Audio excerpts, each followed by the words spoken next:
We are at Acme Fresh Markets, and today we are going to make a treat called Rizz's Ribs. These are world famous.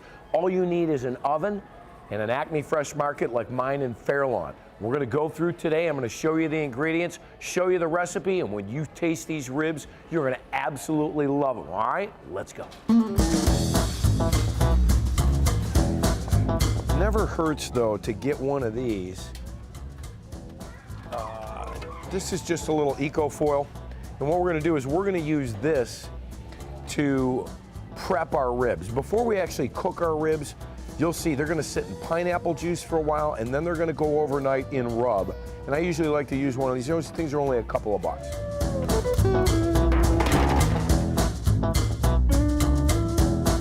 Like any good rib recipe, you've got to have a delicious sauce. Now, technically, I can make sauce from scratch, but what I like to do, especially during the winter, is I like to trick up my own version.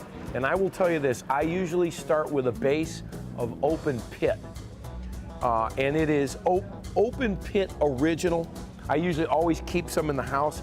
We're gonna add a lot of stuff to this to make it taste exactly how we want. But as far as like a base sauce goes, if you have to use a pre-bought sauce, open pit's a good one. I know a lot of people use Sweet Baby Rizz, which is very popular, a little sweeter than I like. But you'll see, I'm gonna trick this open pit up into Rizzy rib sauce that you're gonna absolutely love.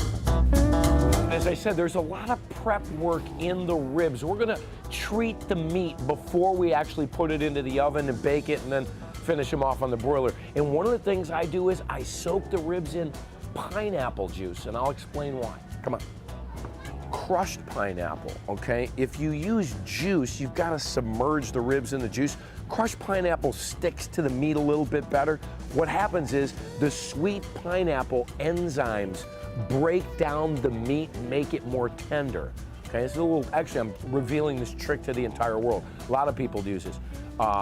You'll see a little citrus in our barbecue sauce as well. But the crushed pineapple is gonna tenderize the meat. That's why we're gonna put them in overnight pineapple first.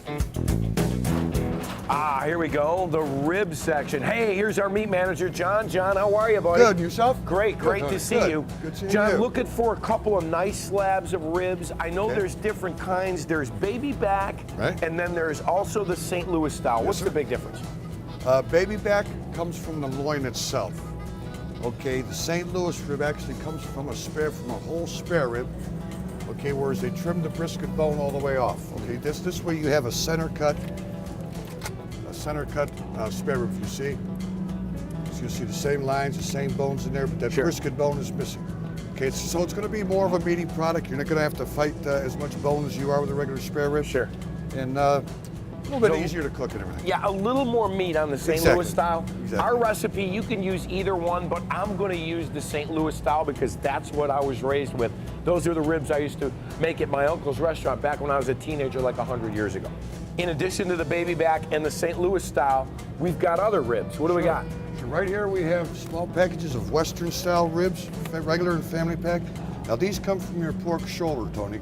Very versatile. Not only can they be broiled, baked, throw on the grill, they're excellent in the crock pot with some sauerkraut. Absolutely. Very juicy, very meaty. I've had them, very meaty. Okay. Now these other two cuts are boneless countries and bone-in countries.